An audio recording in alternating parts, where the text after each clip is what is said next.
वंदे पुरुषोत्तमम। उत्सव अर्घ।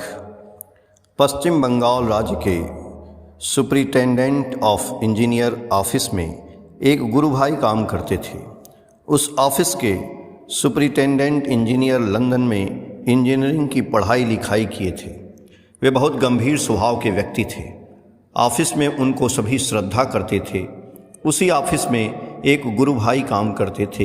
वे हर वर्ष उत्सव अर्घ का रसीद लेकर उनके पास जाते थे। इंजीनियर साहब बिना कुछ पूछे वर्ष के दोनों टर्म में उत्सव अर्घ दे देते थे। वे लगातार 5 वर्षों तक देते रहे। उक्त गुरु भाई ने लक्ष्य किया था कि इंजीनियर साहब जब भी घर से ऑफिस आते थे उनके चेहरे पर उदासी छाई रहती थी। गुरु भाई के मन में उनसे ठाकुर के भावादर्श की चर्चा करने की इच्छा होती थी, परंतु साहब के चैम्बर में जाने का साहस नहीं कर पाते थे। एक बार अर्घ लेने इंजीनियर साहब के चैम्बर में गए। साहब ने उनको बैठने का इशारा किया। रसीद देखकर बोले, ओ आपको चंदा देना है, कितना देना होगा? अपने बैग से कुछ रुपए निकाल कर दिए। उस दिन वे बहुत परेशान दिख रहे थे। उसके बाद अन्य मनस्क भाव से सर दूसरी तरफ घुमाकर सिर्फ इतना ही बोले कि जीवन में बहुत अशांति है। इंजीनियर साहब इतने बड़े पद पर हैं, कुछ ही दिनों में राज्य के चीफ इंजीनियर बन जाएंगे। घर की आर्थिक अवस्था भी बहुत अच्छी थी। ससुराल भी आर्थिक रूप से और भी संपन्न था। एकमात्र कन्या से विवाह करके ससुराल के पैसे से ही लंदन में उच्च शिक्षा की पढ़ाई लिखाई किए हैं।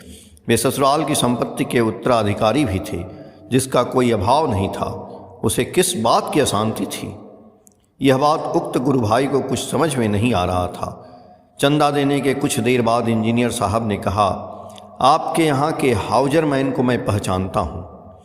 उनके साथ लंदन में मुलाकात भी हुई थी। कलकत्ता आने पर वे प्रायः मेरे घर पर मुझसे मिलने आते हैं।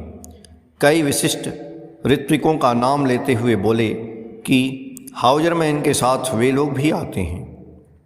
उक्त गुरु भाई इतना सब कुछ जानने पर पूछे, सर आप दीक्षा लिए हैं? इंजीनियर साहब ने कहा, नहीं, दीक्षा के संबंध में अभी विचार नहीं किया हूँ।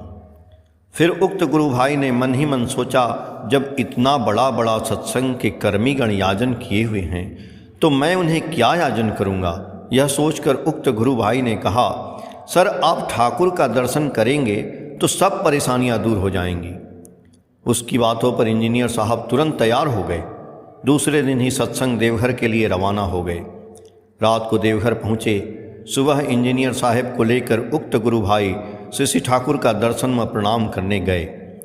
उस समय श्री ठाकुर के समीप बहुत कम लोग थे। श्री ठाकुर के साथ इंजीनियर साहब का परिचय करवा दिए। श्री ठाकुर के संग वार्तालाप करके इंजीनियर साहब बहुत तृप्त हुए। उक्त गुरु भाई भी बहुत तृप्त हुआ। उसे लगा कि शायद इंजीनियर साहब श्री ठाकुर के दर्शन के बाद दीक्षा लेने की इच्छा व्यक्त करेंगे। कुछ समय बाद एक घटना घटी। श्री बड़मा कलकत्ता जाने की अनुमति लेने श्री ठाकुर के पास आईं। श्री ठाकुर को प्रणाम की। श्री ठाकुर ने श्री बड़मा को कलकत्ता जाने की अनुमति दी, परंतु श्री ठाकुर बार बार घूम फिरकर एक ही बात दोहरा रहे थे, जल्दी लौट आना, वहाँ पहुँचकर ट्रंक कॉल करना। तुमको तो पता ही है कि तुम्हारे बिना मैं एक पग भी नहीं चल पाता हूँ। तुम नहीं रहने पर मुझे न जाने कैसा अनुभव होता है, मैं उसे बयान नहीं कर सकता।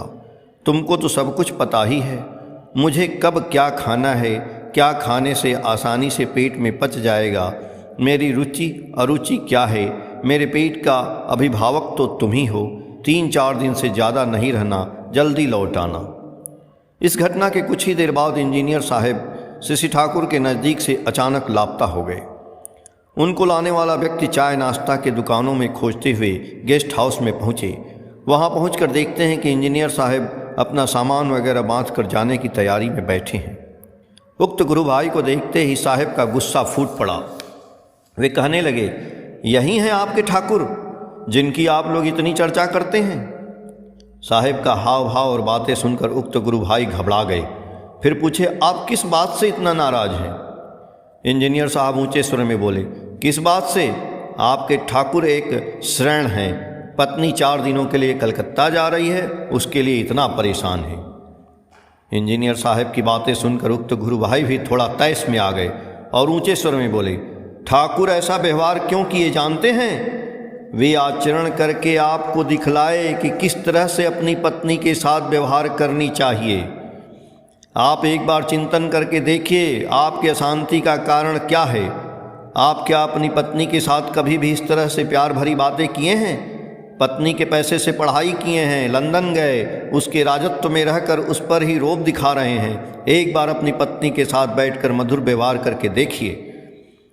ऑफिस के सर्वोच्च पद पर आसीन साहब को एक अदना कर्मचारी की बातें सुनकर गुस्साने के स्थान पर मंद मंद मुस्कुराते हुए बोले, आप ठीक कह रहे हैं, मैंने कभी भी पत्नी को ऐसी नज़रों से नहीं देखा है। यह कहकर वे फिर कुछ सोचने लगे। इंजीनियर साहब दीक्षा तो लिए ही एक दिन ठहरने का विचार करके आए थे, परंतु और 4 दिनों तक रहने के बावजूद लौटने की इच्छा नहीं हो रही थी। इंजीनियर साहब की दीक्षा की बातें सुनकर ऑफिस के सभी लोगों को बहुत आश्चर्य हो रहा था। इष्ट मनने से निबंध मने पड़े श्री कल्याण चक्रवर्ती, पृष्ठ संख्या 146, सातवती सितंबर 2023, पेज संख्या 53 और 54 से। जय गुरु।